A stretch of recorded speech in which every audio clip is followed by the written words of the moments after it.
Deus é bom. Em todo o tempo, Deus é bom, apesar das circunstâncias. João capítulo 9. Ao passar, Jesus viu um cego de nascença. Seus discípulos lhe perguntaram: Mestre, quem pecou? Este homem ou seus pais, para que nascesse cego? Disse Jesus: nem ele, nem seus pais pecaram, mas isto aconteceu para que a obra de Deus se manifestasse na vida dele. Enquanto é dia, precisamos realizar a obra daquele que me enviou. A noite se aproxima quando ninguém pode trabalhar. Enquanto estou no mundo, sou a luz do mundo. Tendo dito isso, cuspiu no chão, misturou terra com saliva e aplicou aos olhos do homem. Então disse-lhe: vai lavar-se no tanque de Siloé, que significa enviado. O homem foi, lavou-se e voltou vendo. Seus discípulos e os que anteriormente o tinham visto mendigando, perguntaram: não é este o mesmo homem que costumava ficar sentado mendigando? Alguns afirmavam que era ele, outros diziam: não, apenas se parece com ele. Mas ele próprio insistia: sou eu mesmo. Então, como foram abertos os olhos, interrogaram-no eles. Ele respondeu: o homem chamado Jesus misturou terra com saliva, colocou-a nos meus olhos e me disse que fosse lavar-me em Siloé. Fui, lavei e agora vejo. E eles lhe perguntaram: onde está esse homem? Não sei, disse ele. Amado Deus e Pai, nós precisamos muito de um entendimento, ó Pai, ampliado dessa passagem. E precisamos também, ó Pai, que o Senhor, assim como misturou a terra e saliva e curou aquele homem, Tu possas também, ó Pai, misturar, ó Deus, os pensamentos que eu tenho aqui no meu coração, na minha mente, misturadas às Tuas palavras, que elas prevaleçam sobre todo e qualquer erro humano. E fique, ó Deus, a verdade da Tua palavra, porque é a verdade que vai fazer efeito no coração de cada um que está aqui. E é o Teu Espírito Santo que abre o entendimento para que esta palavra encontre um terreno fértil e venha a frutificar. Nós oramos assim em nome de Jesus. Amém e amém. Irmãos, irmãs, todos nós construímos o nosso entendimento a respeito do mundo com base em narrativas.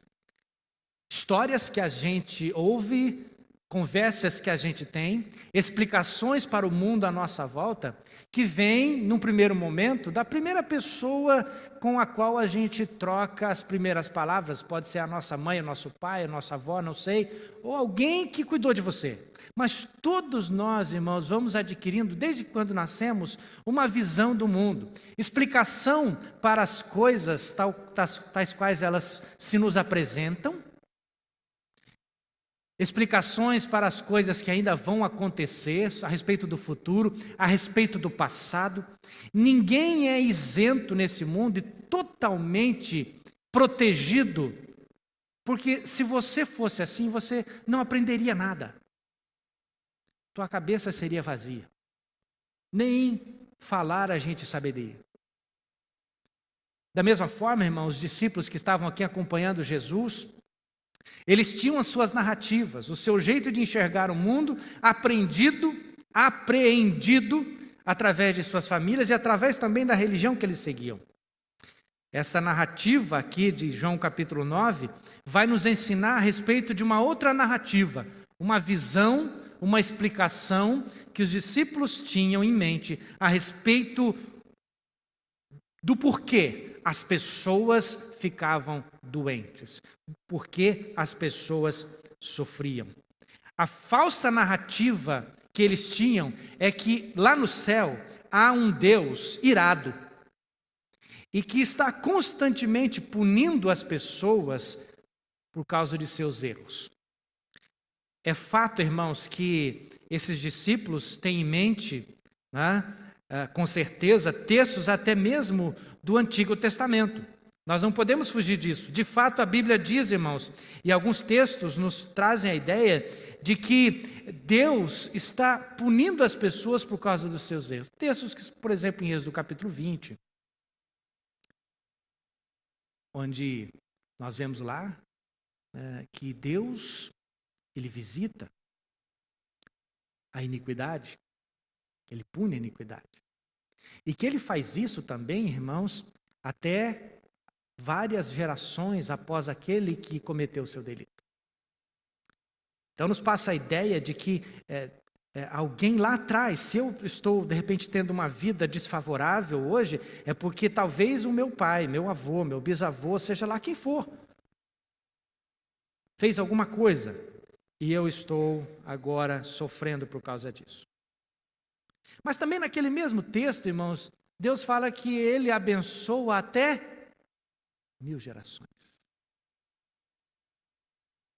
Ele abençoa.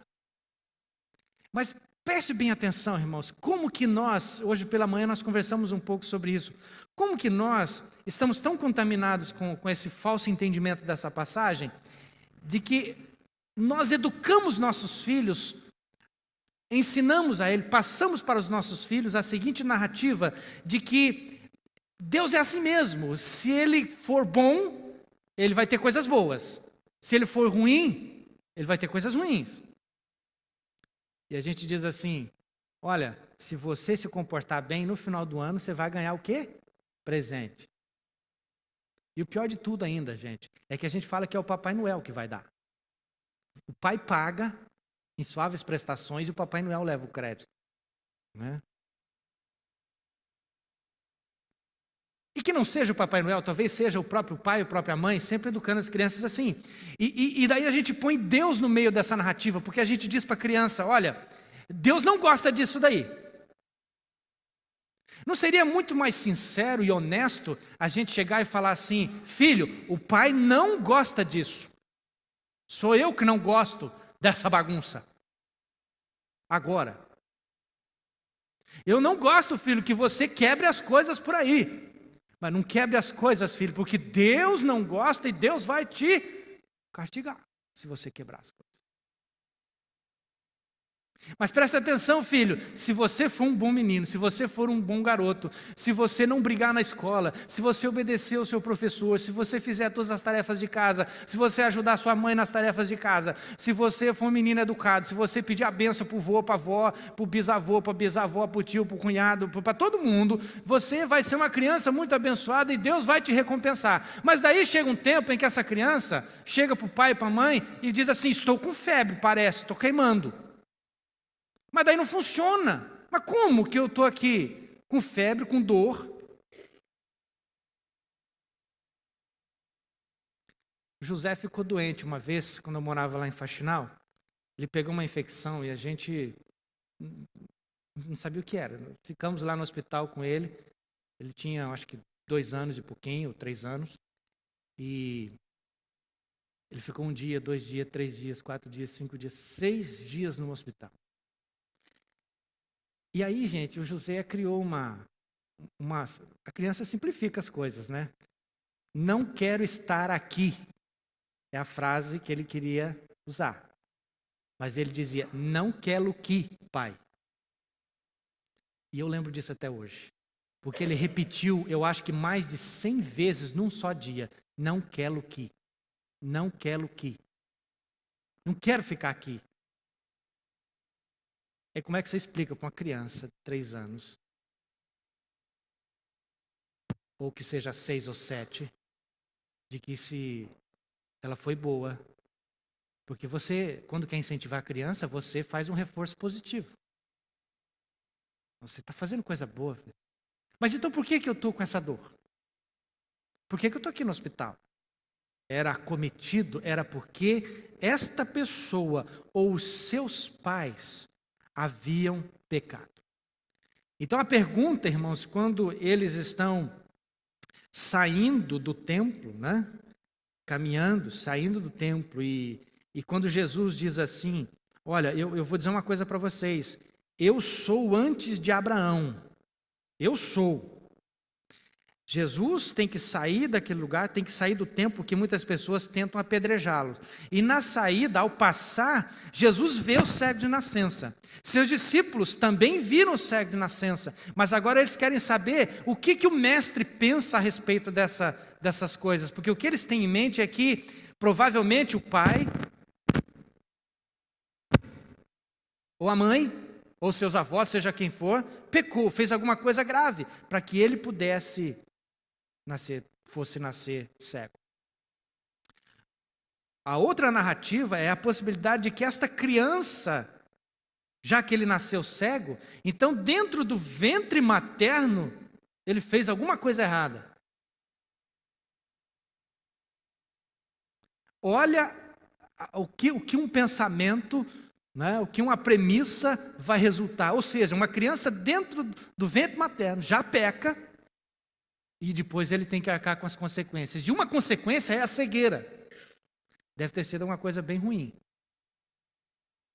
A Bíblia fala, irmãos, que os irmãos Jacó e Esaú brigavam lá dentro do útero. Eu sei, você que estudou boa teologia, vai me dizer, pastor, a Bíblia deixa claro que todos nós nascemos pecadores, e é verdade.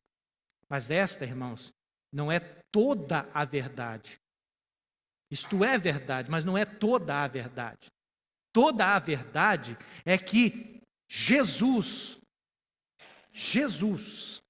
apresenta para aqueles discípulos uma explicação que é totalmente diferente da qual eles estavam acostumados a explicar. Nenhuma das duas ideias poderia ser sustentada com base no evangelho que Jesus estava agora ensinando. A razão das dores e da condição de sofrimento que marca a vida de tantos logo na chegada do mundo é muito mais complexa, diversa, complicada do que o que a gente pensa. Às vezes, irmãos, nós temos a tendência de dar explicações muito simples para problemas bastante complexos. E a gente julga as pessoas. Esse fulano lá, sabe por que está acontecendo isso com ele? Porque ele fez isso e aquele outro. Sabe aquela pessoa lá? Sabe o que aconteceu com isso? Porque ele fez isso e aquele outro. Porque ele fez. A gente tem irmãos, de certa forma, esse jeito de pensar ocupa o nosso pensamento e modifica o jeito com o qual a gente enxerga o mundo. Aí Jesus não assume essa narrativa. Jesus não assume o pensamento no qual eles se baseavam, especialmente lá em Números capítulo 14, em Êxodo capítulo 20. Por quê, irmãos? Porque Jesus, para começo de conversa, tem a consciência plena, né, de que há algo que precisa ser feito no mundo, que é chamado de obra de Deus. E que existe um outro propósito para os males no mundo. Não quer dizer que todas as pessoas que nascem ou que sofrem necessariamente vão ter o mesmo milagre que teve aquele homem, aquele cego de nascença. Mas no caso daquele homem, as obras de Deus precisavam ser evidenciadas. E Jesus não tem nenhum medo de dizer, ele nasceu assim, especificamente para o dia de hoje, para que hoje ele pudesse ser curado e Deus viesse a ser glorificado. A gente pode pensar algumas coisas, irmãos, a respeito dessa cegueira. Quando a gente nasce, se a gente nascer com com tudo funcionando biologicamente, nós podemos até ter um olho totalmente perfeito, mas se nós tivermos algumas lesões ou problemas no cérebro, mesmo um olho perfeito, a gente pode não enxergar. A gente pode ter o cérebro totalmente perfeito e o olho ter algum problema. Alguns estudiosos acreditam que este homem nasceu sem os olhos. Não tinha dentro desse lugar o globo ocular. Agora veja bem, Jesus está saindo do templo, prestes a ser Saiu porque iria ser apedrejado, porque ele disse que antes de Abraão, ele é. E quando Jesus diz eu sou, ele está usando, irmãos, uma expressão que Deus usou a falar com Moisés. Moisés, quando você for lá no Egito, Moisés perguntou para ele, se eu chegar lá no Egito e alguém perguntar quem é esse Deus que eu estou aqui, você diz para ele assim que o eu sou. Aí Jesus diz lá dentro do templo, eu sou. Antes de Abraão, eu sou. Aí as pessoas enraivecidas querem apedrejá-lo. E a hora que ele está saindo do templo, ele encontra um homem que, se o estudioso estiver certo, e eu vou com ele, esse homem não tem olho nenhum. O eu sou do Antigo Testamento pegou um punhado de barro e disse assim, vou fazer um homem. E fez. De terra. E aqui com esse homem cego de nascença, que talvez não tenha olho, que só tem um vazio aqui dentro dessa estrutura óssea. Jesus gospe no chão. E pega o quê? Barro. Faz barro. E passa no olho daquele homem. E aí fala para ele, vai lavar o teu olho. Vai se lavar. E aí vai aquele homem. Chega lá no tanque. E quando ele joga água, irmãos, ele começa a enxergar. Mas não é só um milagre que está acontecendo aqui. Tem vários tipos de milagre acontecendo aqui. O primeiro, irmãos, é fazer algo biológico a partir do mineral. O primeiro é fazer com que estruturas biológicas tão complexas passem a existir onde não existia nada. E aí aquele homem tem olho. Mas tem outro milagre que acontece na vida daquele homem. É porque a visão, irmãos, ela não surge do nada. Porque aquele homem, uma vez que nasceu cego, ele não faz a mínima ideia do que seja uma árvore ou do que seja um homem. Talvez, sim, com o tato, com outros sentidos, pudesse perceber que a árvore não sai do lugar, a menos que alguém atire, pudesse saber que a árvore não conversa, mas ele não sabe a cor, não sabe o que é verde, não sabe o que é amarelo, o que é vermelho. E aqui tem outro milagre, eu não sei se você sabia, mas as cores só são distinguíveis porque há luz sobre os materiais. As cores, portanto, elas só existem a partir de quem as observa. Se houver trevas, não tem cor alguma. Quando a luz bate numa superfície, irmãos, ela retém algumas frações da luz e reflete outras. E o globo ocular é que tem a capacidade de interpretar isso. E aquele homem, irmãos, que não tinha olhos até poucos instantes, agora não somente tem os olhos, mas tem toda a complexidade que envolve o processo de visão, num só dia, num só minuto, talvez num só segundo. Sabe por quê, irmãos? Porque o eu sou é que está ali.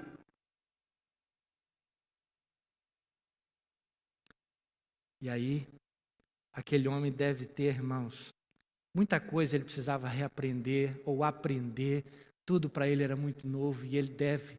E aí depois, um dia a gente conversa sobre isso, aí tem o problema dos religiosos de plantão, que querem encontrar respostas para tudo. Mas irmãos, eu não quero me fixar muito nesse aspecto do milagre.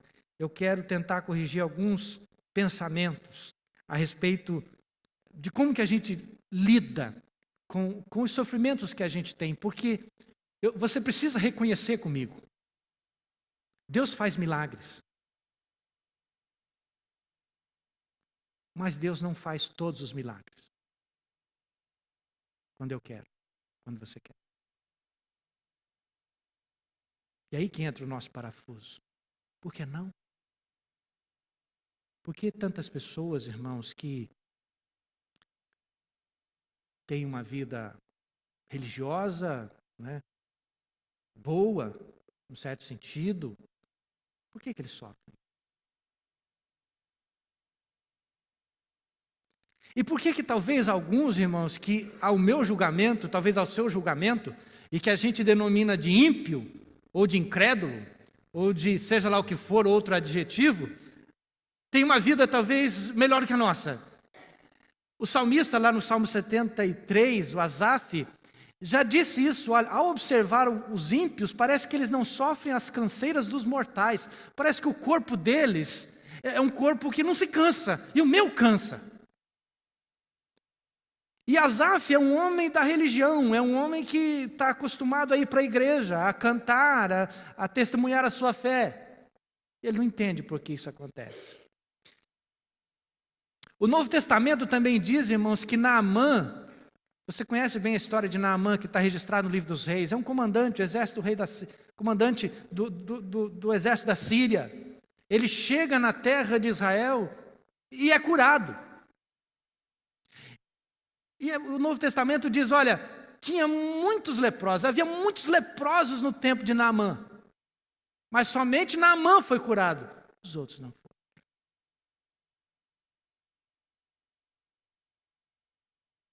Deus, segundo alguns estudiosos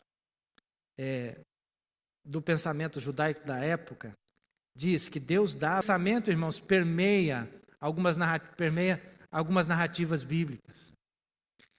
O outro pensamento que não está na Bíblia, é claro, mas que está muitas vezes no imaginário popular, em algumas religiões, é que se eu estou sofrendo hoje, é que porque eu estou num corpo que está, digamos assim, pagando o que uma alma fez de errado no passado.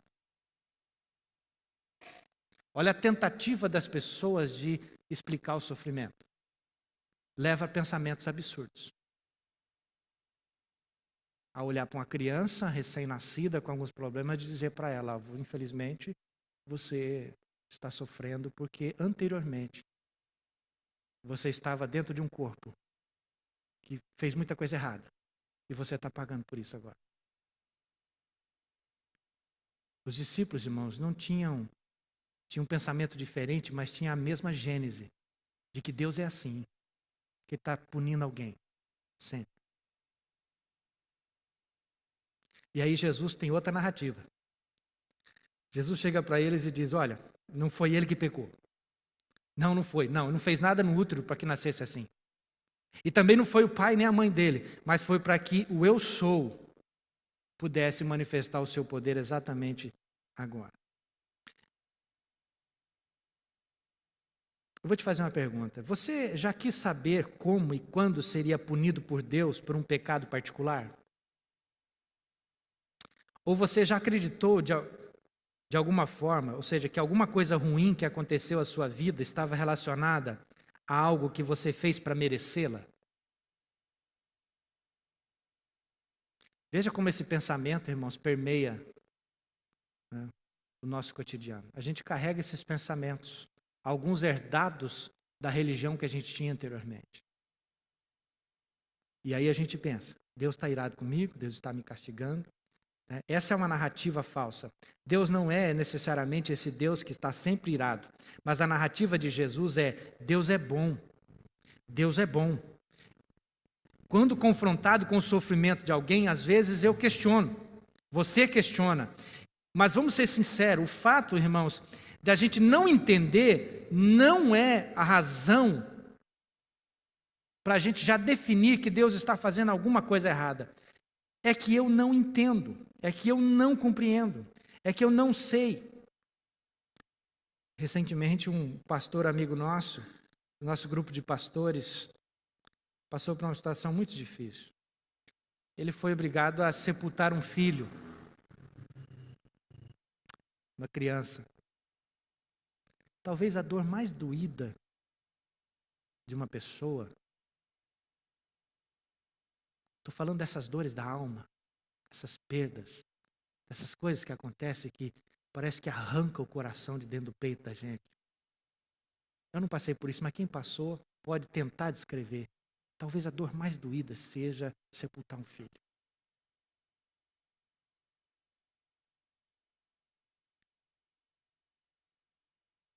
Em pleno século XXI, o pastor que escreveu esse livro testemunhou de que quando a sua filha estava doente, prestes a morrer, alguém de sua própria comunidade o procurou e disse: pastor, o que será que você ou tua esposa fez de errado para que sua filha tivesse tão doente assim? Tem coisa pior para se dizer para uma pessoa no momento de dor, irmãos? Eu acho que não tem. Esse é o ambiente que a gente muitas vezes pode ser criado e que a gente pode ser, de repente, perpetuar. Imaginar que Deus é sempre assim. Jesus se negou a aceitar aquelas narrativas sugeridas pelos questionamentos dos seus discípulos. Jesus olhou para o desespero humano não como uma retribuição por alguma ofensa cometida pelos seus pais ou pelo próprio homem. Mas Jesus enxergou ali uma oportunidade. Jesus não considerou a cegueira como um castigo, como uma questão de acaso. Mas aquela situação tinha um desafio: manifestar o poder de cura divina na vida de um homem. Eu quero aqui, irmãos, também acrescentar um outro pensamento que talvez te ajude. A mim, me ajuda. Todos nós imaginamos uma vida cheia de felicidade, prosperidade, uma vida de linha reta, sem curvas, com todos os nossos sonhos se realizando, se tornando verdade, e a gente colecionando vitórias, não é? Não é assim que você imagina a tua vida, quando você começa a planejar, ou não é? A gente não está preparado para muita coisa. E aí, quando as coisas começam a acontecer e não dão muito certo, quais as explicações que a gente dá? Quais as coisas que a gente coleciona? Quais as explicações que a gente dá? Será que Deus tem algum sistema de contabilidade eterna? Será que Deus tem algum banco de investimento, de boas ações, no qual eu vou depositando lá? E quanto mais eu encho lá em cima, mais aqui embaixo eu vou, melhorando de vida? Jesus aboliu claramente essa noção de que nós obtemos aquilo que merecemos. Então preste atenção numa coisa. Eu não estou dizendo aqui que as doenças não são consequências do pecado, elas são. Eu estou dizendo, irmãos, que Jesus não aderiu à ideia de que todas as doenças são consequências de pecados pessoais. Você entendeu a diferença? Todos nós somos pecadores. E até o dia da volta de Jesus, esse mundo continua sendo um mundo caído. Não tem como fugir disso. Mas o que Jesus não adere é essa ideia de que se eu faço alguma coisa errada, eu recebo reprimenda, punição. E se eu faço boa, eu recebo o quê? Bênçãos. Ok. Então, partindo desse pensamento, raciocina comigo. Você já fez bastante coisa boa? Sim ou não, gente? Você já fez um punhado de coisa boa. Você está aqui nesse culto. Olha que coisa boa. Você podia estar por aí, em algum bar. Você veio e resolveu aqui cultuar a Deus. Uma coisa boa a se fazer. E assim, outras coisas boas. Mas se eu pensar com base nessa troca, de débito e crédito, se eu, ao fazer alguma coisa ruim, eu recebo coisa ruim, se eu fazer coisa boa, eu tenho que receber sempre coisas o quê? Boas. Mas se eu faço alguma coisa ruim e deixo de receber exatamente na mesma medida da coisa ruim que eu faço, esse Deus, então, só pode ser bom. Vou te explicar o porquê. Se Deus fosse nos julgar com base nos nossos pecados, onde é que a gente estaria? O que Lamentações diz para nós? Que as misericórdias do Senhor se renovam a cada... Então, irmãos, Deus não está sempre me olhando assim, você fez coisa errada. Olha isso aqui, outro aqui, Olha isso aqui, não foi na igreja. Faz 3 domingos que não vem na igreja. Faltou na Santa Ceia. O que mais? Ah, esqueceu de orar hoje. Não, pior ainda, não só não orou, mas também não agradeceu nem quem fez a comida. Outra. Ah, você também não deu dízimo? Tuas finanças estão na mão do capeta. É assim que você muitas vezes foi ensinado.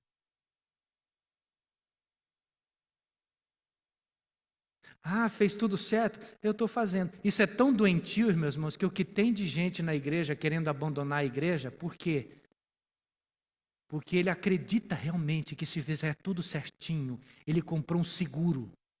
Ele comprou imunidade parlamentar no céu. Nada o atinge.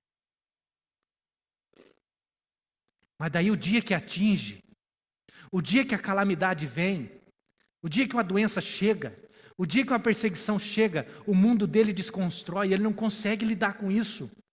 Porque o Deus que ele sempre acreditou não está funcionando. Porque, irmãos, ele pensa em Deus muito mais como uma máquina no qual a gente põe níqueis e ela automaticamente, na mesma medida, na mesma proporção, me favorece. Mas Deus é uma pessoa insondável, com vontade própria, todo-poderoso, bondoso, e que não nos revela todos os processos que Ele tem, irmãos, para a nossa vida. Porque coisas horríveis acontecem a pessoas maravilhosas. E coisas maravilhosas acontecem a pessoas ditas horríveis. O tempo todo. Como é que a gente se livra desse negócio? Eu e você precisamos, irmãos, reencontrar o Deus que é o Pai de Jesus. Não estou dizendo que você tem que desprezar qualquer outro texto a respeito de Deus na Bíblia, no Antigo Testamento. Eu estou dizendo que eu só consigo entender, irmãos, as passagens do Antigo Testamento a partir da pessoa de Jesus Cristo. É através da pessoa de Jesus Cristo que você pode ter um extrato, ter uma experiência de como é realmente o Pai.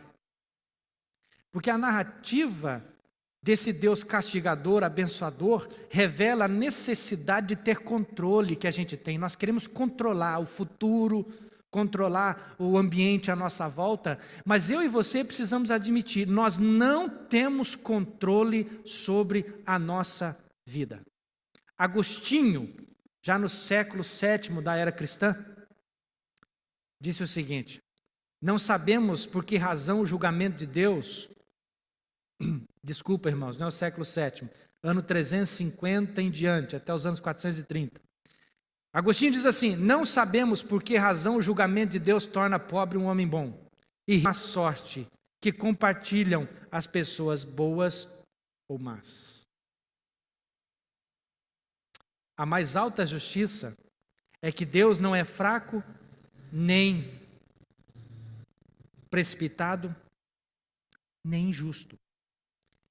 E o mais honesto que eu posso dizer, segundo Agostinho, já que eu não sei o porquê, é procurar as coisas boas que caracterizam o homem bom e manter distância das coisas ruins que caracterizam os homens maus.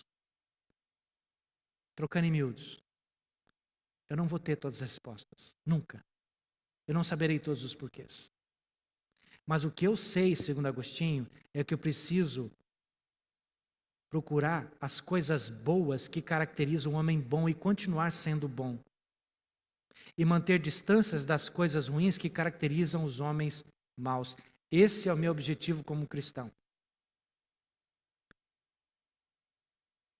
Em último lugar, irmãos, uma coisa que eu quero que você pense. Voltemos àquele pensamento que a gente tem de que tudo tem que ir bem, de tudo tem que estar certo, que a gente sempre planeja todas as coisas. Para que venha dar certo. Você é uma pessoa alegre? Feliz? Você tem motivos de ter alegria hoje, agora, nesse momento, assim? Rápido. Eu também tenho. Sabe por quê? Porque nós estamos sendo egoístas. Porque se a gente sair ali para aquela rua, eu te dou 10 endereços para você visitar, que você vai encontrar gente sofrendo. E sabe o que a Bíblia diz para a gente? Chorar com os que choram. Então a alegria para mim, irmãos, a alegria plena é somente aquela que se regozija na pessoa do Senhor Jesus, no desfrute da presença de Deus.